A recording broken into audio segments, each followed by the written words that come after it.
Madam Chairman, you have a quorum by presence or on the phone. Okay, we'll call the meeting to order.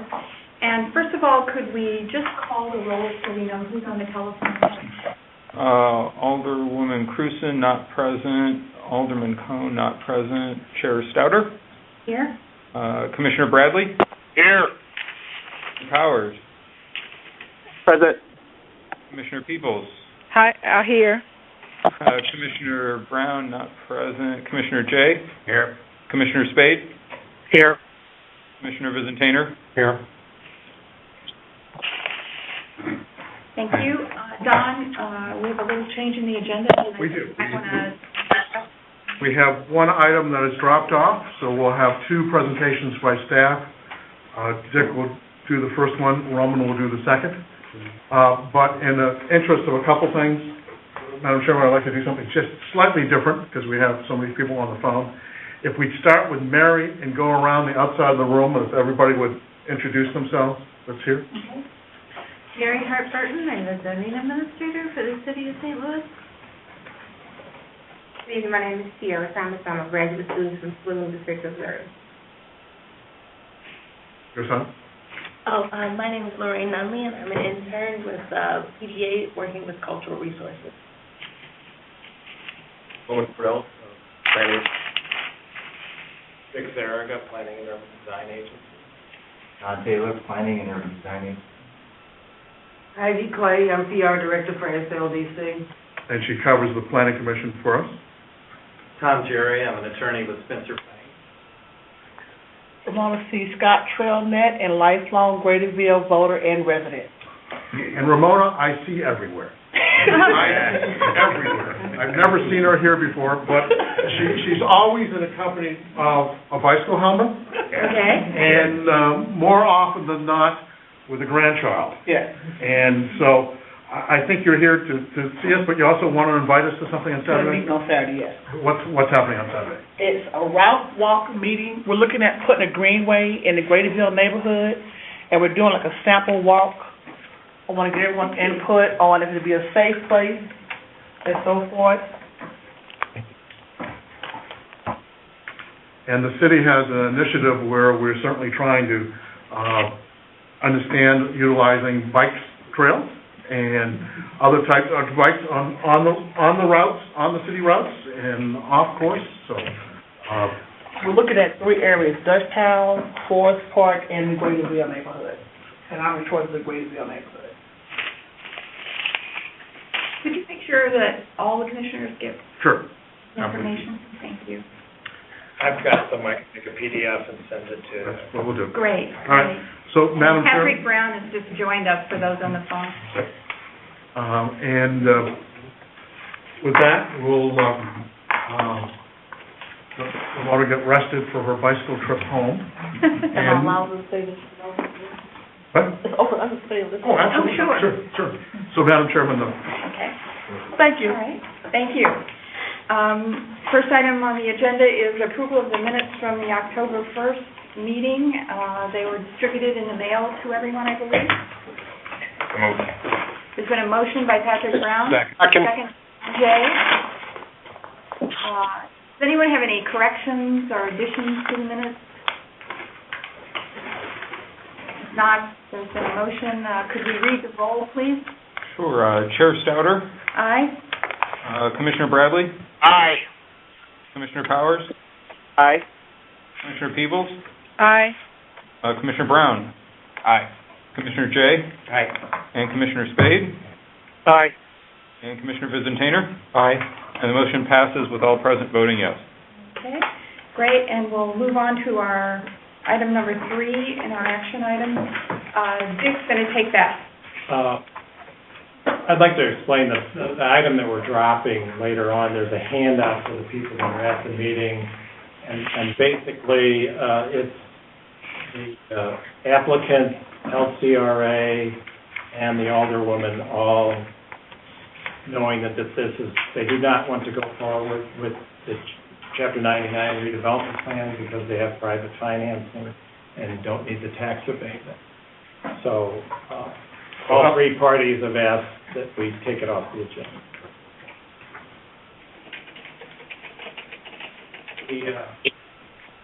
rezoning item this evening is a petition, and it's a downzoning from F neighborhood commercial district to C multiple family dwelling district.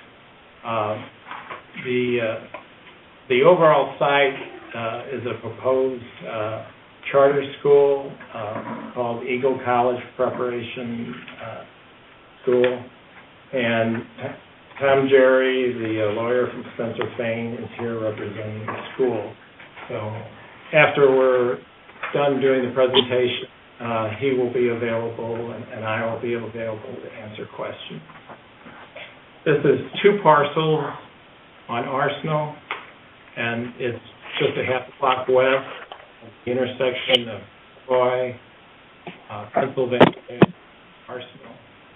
And this was, if we go back a long time, this was the Bavarian Inn or Black Forest parking lot. And they're seeking rezoning for this parcel to consolidate it with the large parcel to the north. And the address of that parcel is 3026 Minnesota. Some of you may remember rezoning for the adjacent school building as the Grant School was renovated, and the vacant lot was renovated at that time. Since then, they did not build the townhouses that were proposed there, and it's been purchased as part of the school site. The downzoning of the parcels, it will all be C, and it will be a consolidated site and comply with the zoning. The pictures in the resolution and on our PowerPoint are showing what I call the parking lot, which is the rezoning area. And there's different views of it from the corner of Minnesota and Arsenal, and also looking at it from Arsenal down towards the vacant lot. Right now, there's a neighborhood garden in the portion of the vacant lot next to the rezoning area. There's elevations of the proposed Eagle College Preparatory School in your packet, and 2-story building built in 2 phases. And there's also a site plan. I believe the dark area shows phase 1, and there's a dotted area for phase 2. The parking would be on what I'm calling the vacant lot, the portion north of the corners along Minnesota. Sorry, phase 2 is the part of dotted area to the north? I believe it's right here. All right. That's actually the gym. Is that the gym? Future gym. Is this the other addition?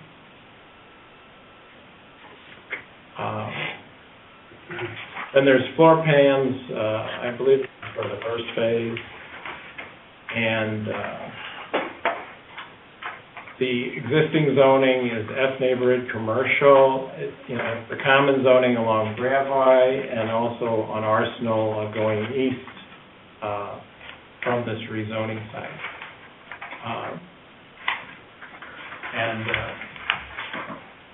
Once if this is rezoned, then the zoning will match the rest of the block and C neighborhood commercial.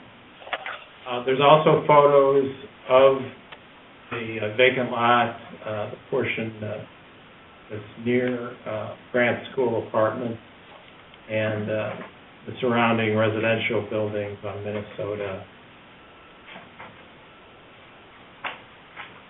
Along Arsenal, there's across the street is the old Bavarian Inn, which is a boarded vacant use, and I believe it's been vacant for at least 10 years.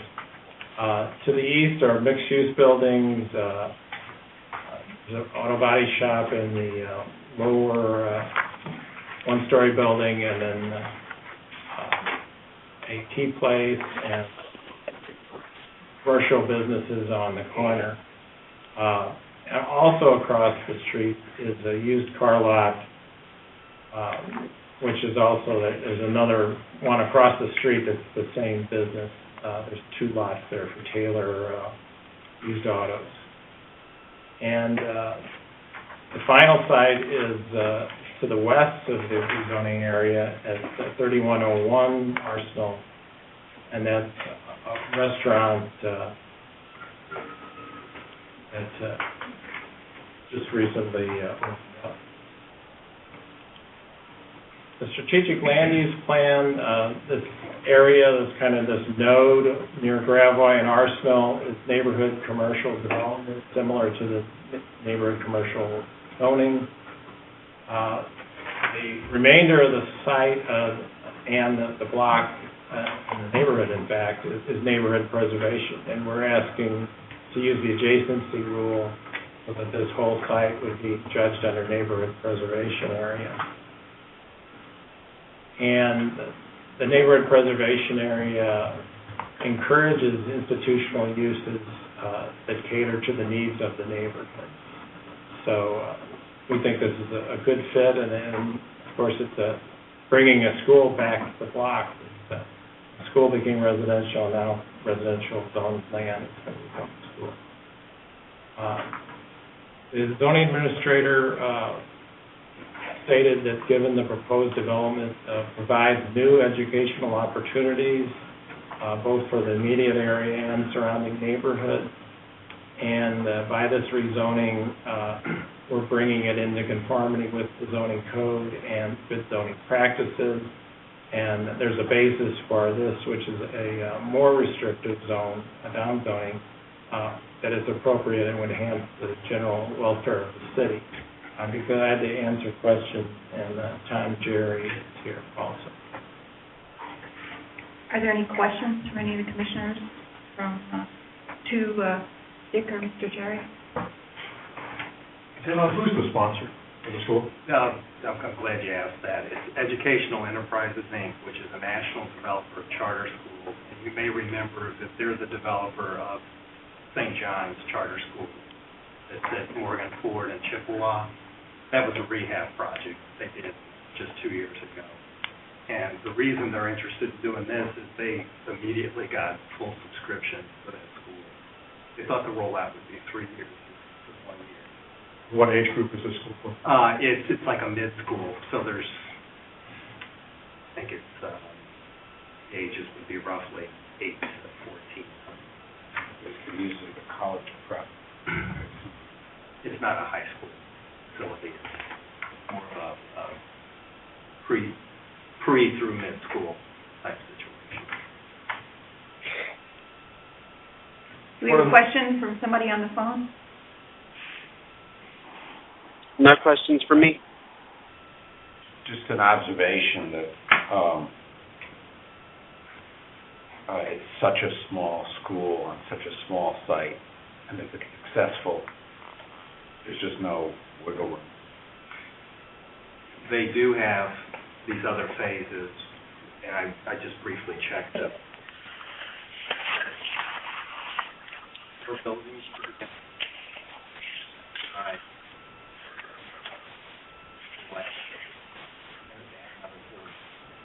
And to add the gym, which would be used as a function area.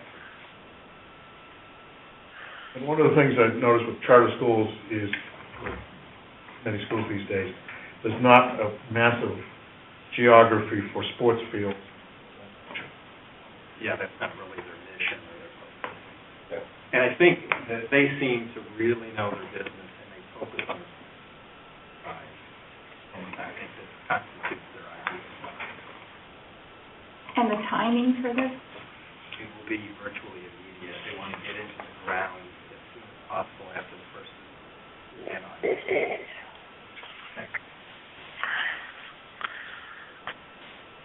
Any other questions or comments? Move approval. Second. Been moved and seconded that we approve the petition for rezoning and find it in conformity with the...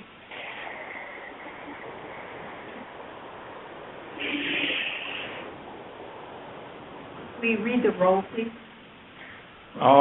Chair Stouter. Aye. Commissioner Bradley. Aye. Commissioner Powers. Aye. Commissioner Peebles. Aye. Commissioner Brown. Aye. Commissioner Jay. Aye. Commissioner Spade. Aye. And Commissioner Vizentainer. Aye. And the motion passes with all present voting yes. Thank you very much. Thanks very much. Thanks for coming. Thank you all, staff and the committee. Appreciate your cooperation. Don asked me to mention, I guess because when I signed in, my firm is out in the county. I'm a city resident. Oh. I've lived in McKinley Heights for 35 years, and I'm chairman of the St. Louis Housing Authority as well. Oh, great. Great. Thank you. Thanks very much for coming.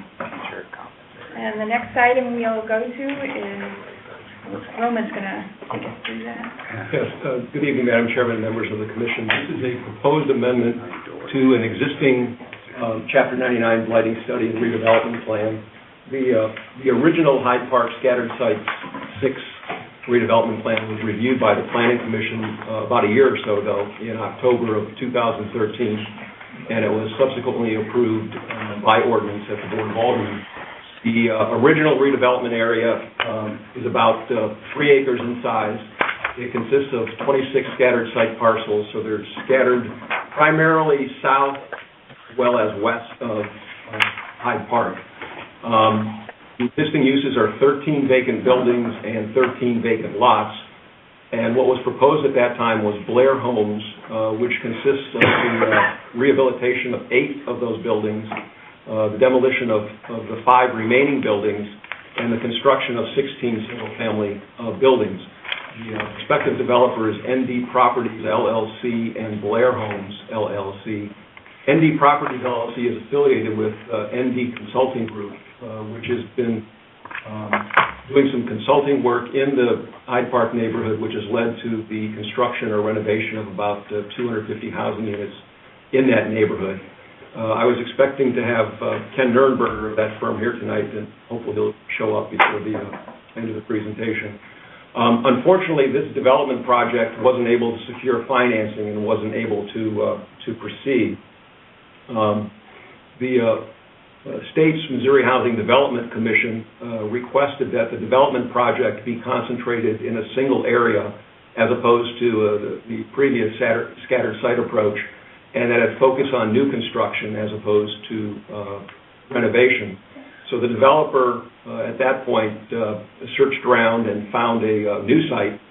That expansion site is about 2 acres in size. It consists of 31 parcels, and it's located in a concentrated 4-block area southeast of Hyde Park and about a block away from Holy Trinity Church, which is one of the neighborhood anchors in Hyde Park. The existing uses are primarily vacant lots, and there are a couple of vacant buildings as well. The proposed development project still has the same name of Blair Homes, but the revised plan calls for infill construction of 28 new residential buildings. 26 of those buildings would be fee simple townhouses. That would total of 32 rental housing units.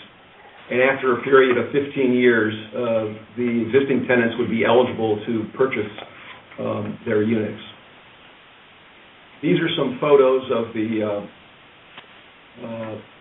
some of the properties in the original redevelopment area, which again called for a mix of renovation and new construction. On the left are 2 vacant buildings which were proposed for renovation. On the right are 2 vacant lots which were proposed for new single-family buildings. These are some photos of the expansion area that is being added to the redevelopment plan. I'm not sure exactly what happened.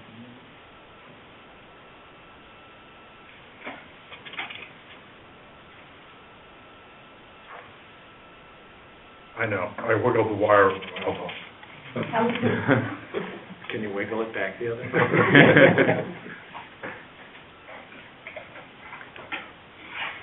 Thank you, Don.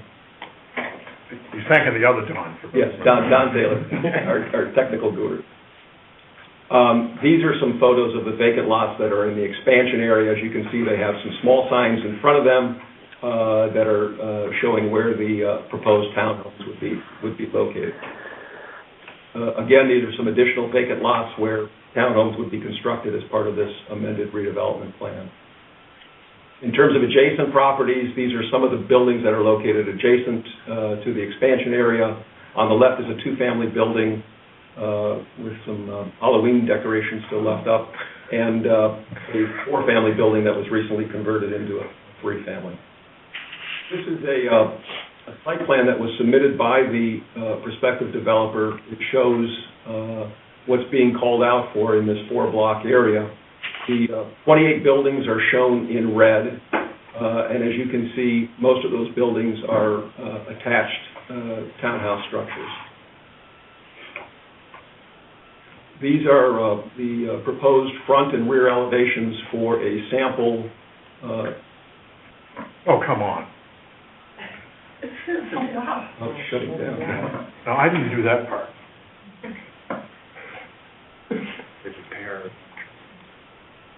How long is left? What was left? Not much. Basically, I'll just run through it. The elevations basically are showing what the buildings would look like for the sample 3-unit building. I should point out that the entire expansion area is located in the Hyde Park Certified Local Historic District, and as a result, both the building that was up on the screen as well as all of the other buildings will be reviewed by the Cultural Resources Office and the Preservation Board if necessary. So these haven't had that look yet? They have not, exactly. At this point in time, the proposal is going before the Missouri Housing Development Commission to see if they can secure some housing for low-income housing tax credits. But ultimately, if the project does go forward, it will be reviewed by Cultural Resources and/or the Preservation Board. The next slide has to deal with the City Strategic Land Use Plan, the entire expansion area, the neighborhood preservation area, which basically encourages infill residential development. Obviously, that's exactly what's being proposed here. So the redevelopment plan is in conformity with the Strategic Land Use Plan. The redevelopment plan provides for the use of up to 15 years of tax abatement, since the development project will most likely use low-income housing tax credits.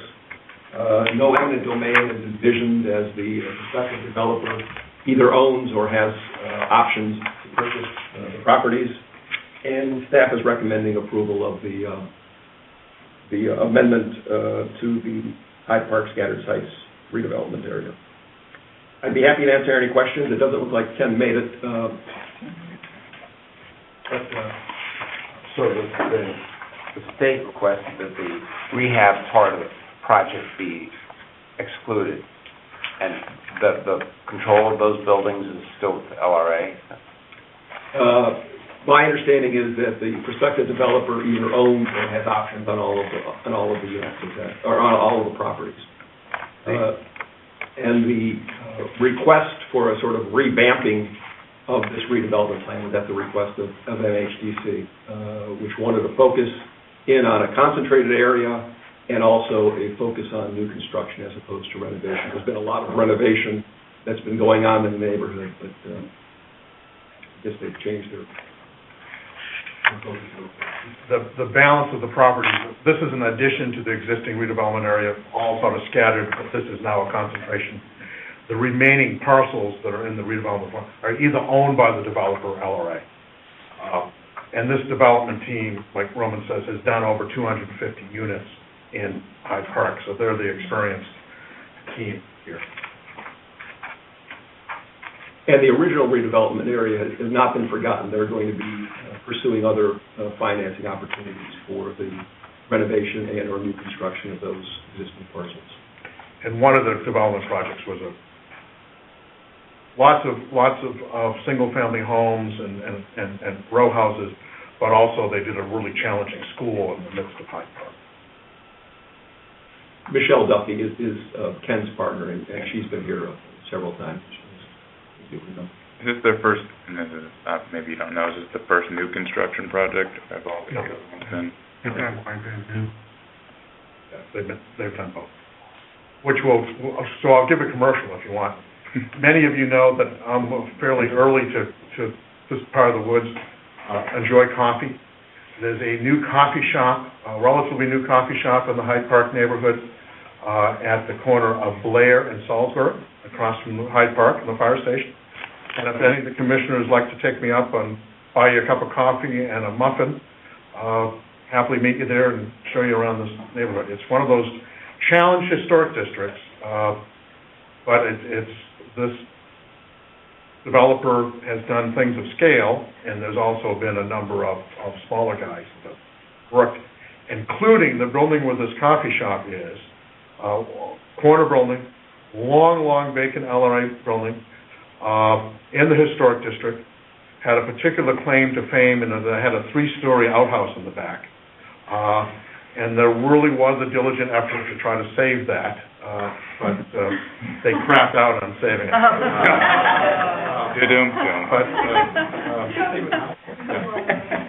But it's a nice save in general. Any other questions or comments? Do I need to move for Don to purchase that coffee? Or? I move approval. Second. Been moved and seconded that we approve the Chapter 99 lighting study. Previous roll. Previous roles been requested. Are there any objections from anyone on the phone or anyone present here at the meeting to the use of the previous role? No. Hearing that. No. Okay. Hearing no objections, then we'll use the previous role and the matter passes. Do we have any other items or any informational items?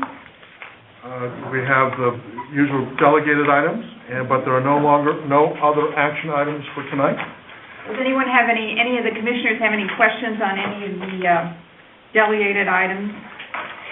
I would just like to note that I think the 2925 Limp is probably Benton Park instead of Lafayette Square dimensions in the text.